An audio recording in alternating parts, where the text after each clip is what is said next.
This video is sponsored by NordVPN. Stick around till later to learn more. Okay, everyone, today we have been playing, well, yesterday really, we've been playing for several hours Splitgate. Sounds like some sort of breakup controversy, but no, it's a game, everybody. Now it's a game out early access. It's a documentary on Brangelina. But it came out in 2019 in early access. It's been working slowly but steadily towards a release. Yesterday we jumped on quite a lot, played it. Because there's been a lot of hoopla about the game recently. Yeah, and there's been a lot of server issues. We were barely able to play, but we continuously waited in server queues. Must be an on button somewhere. Press the Apple thing. And we're glad that we did, because it's actually an amazing game. We wanted to do a little impressions today, tell you what we think about it, what we do like, what we don't like. I think you like this game a lot more than I do. I really like it. I still think it's good, but anyway, let's just get to the drop. Let's talk about it, all this and more after the drop.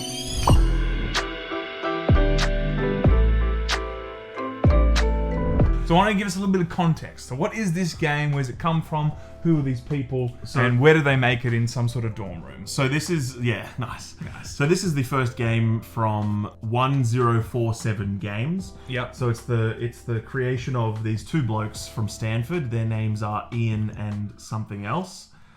Ian Prolix and Nicholas Begamian. So these were two Stanford boys who essentially were working on a project for college, and their project was to create a demo for an FPS that they put portals into, essentially. So imagine Valve's Portal meets, an arena first-person shooter.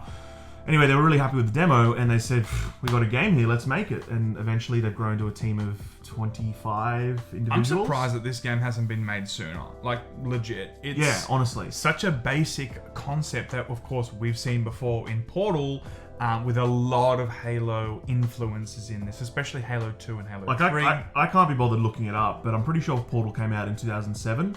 Something like that. That's 14 years where no one really has thought to create or combine. Maybe some people have done it, but to actually succeed with a simple arena shooter, it just lets you use portals. Let's start there, really, because it does feel like such a basic gimmick almost. Do you think that it may just be something like when I first jumped on, I thought, okay, this is kind of cool. 10 minutes in, I was using it less and less. But as we continued to play, as the hours went on, we figured out that, what, it's so powerful. I have been falling for 30 minutes! To, get high with a sniper and be able to kind of, snipe someone through a portal and can't see through the portals if it's an enemy portal. All these things just ended up being more and more useful as the game went on. Even like when Alec and I did 1v1s, there were moments where I was waiting behind a corner only for him to actually come out and through a portal right behind next to me. him, like Jurassic Park style. Clever girl.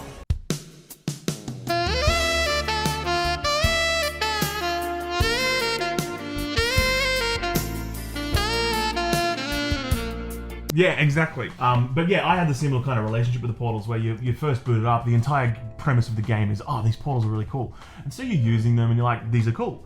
Eventually you just kind of get into the old habits of playing a Halo style or, just normal arena shooter, and you just forget the portals there almost. And then you start getting familiar with the gun mechanics, and then you remember that you have portals. And because you know how the game kind of works, you just clicks, and now I'm using them all the time. Yeah. And I think it really allows you to get very creative, and I think that's the fun part of this game. Yeah. Your like in Portal, your momentum is conserved. So if you want to access a point, the portals can't be shot on any wall. Just like in Portal, they can only be shot on walls that are very clearly marked. But I think it's good. I think it's great. But yeah, you can put a portal up here, and like you did in the original, you put one on the ground, you jump into it. You just fly through a million times. Yeah. That's all you're doing. Or you can use your momentum to kind of traverse the level.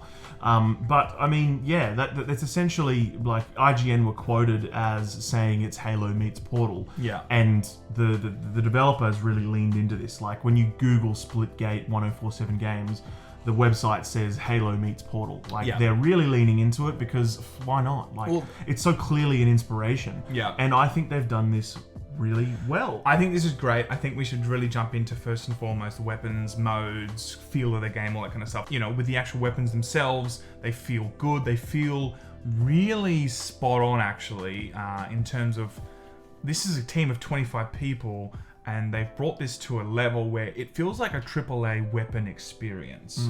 And don't you reckon? Like, it was really incredible to jump into the tutorial and feel immediately how good these weapons really did feel.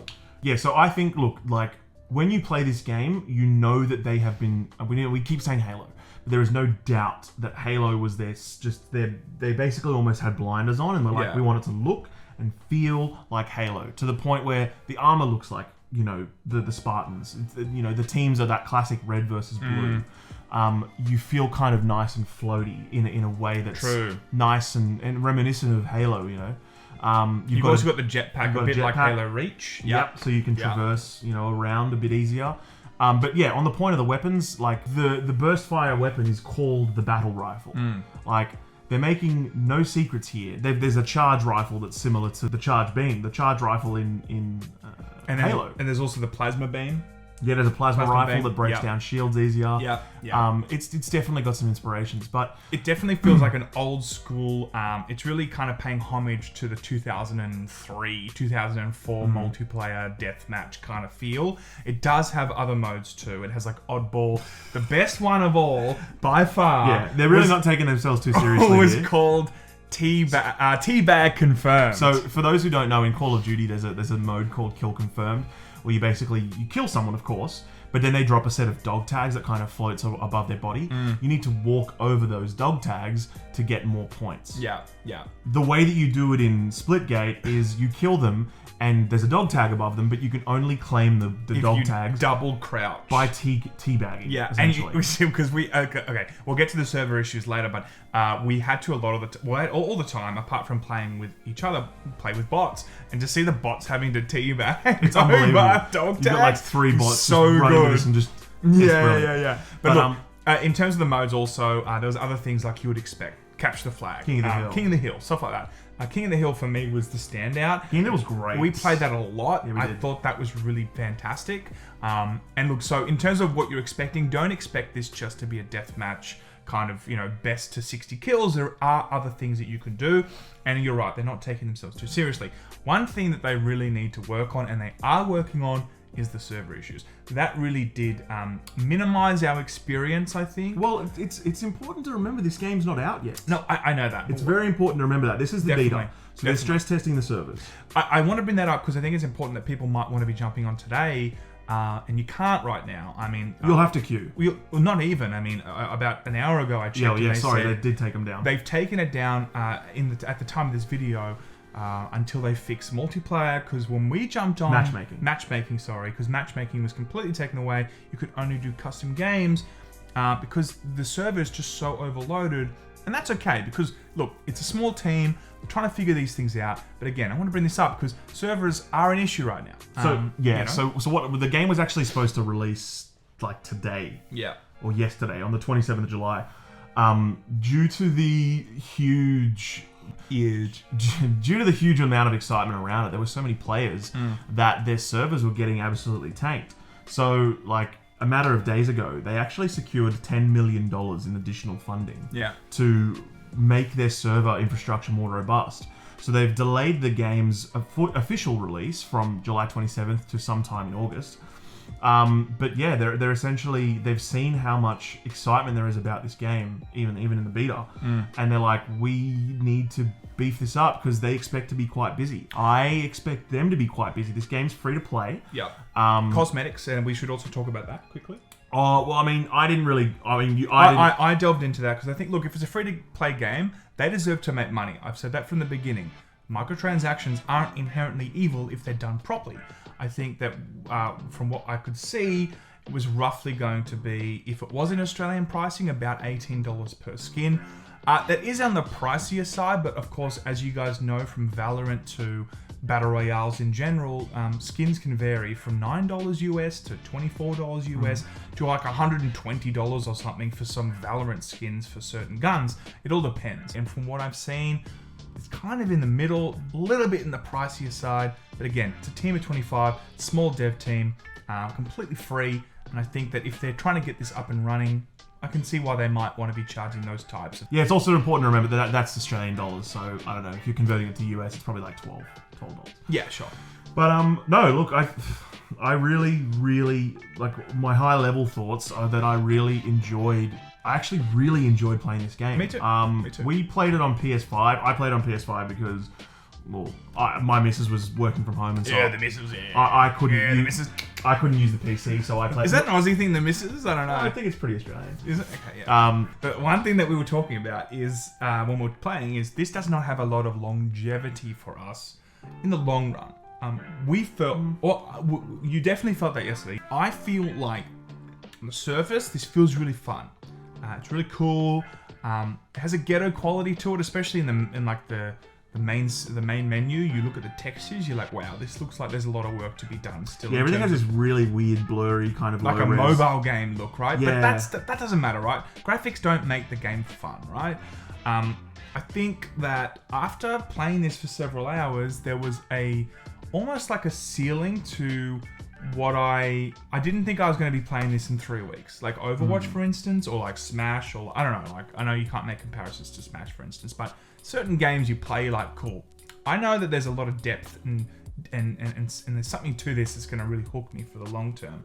This did not feel that for me. It was more like I really enjoyed my time, but I was not excited to go back for hundreds or tens of hours for this. Yeah, but I also like so I think there's definitely, for me, there was a level of a lack of personality. Maybe, I don't know if definitely I'm a dead aesthetic. Maybe I'm being too critical, but like again, it's important to contextualize that this is a team of 25. This is their first project, and it's pretty good.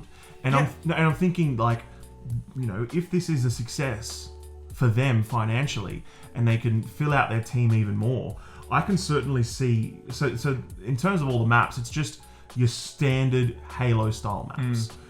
I can see, you know, a content update, or, you know, maybe, I don't know how they want to do it, where they add like a Blood Gulch style map, where you've got some vehicles, bigger stuff. You know, you've got a bigger space to explore, and more than just 10 players. Exactly, and I think that this would actually be a really great arena PvP shooter if they can just continue to support it. It's definitely got good bones. The portal mechanic's fun. It works as advertised. The shooting feels good. It feels like Halo. They make no secrets about that. The weapons are all inspired by Halo.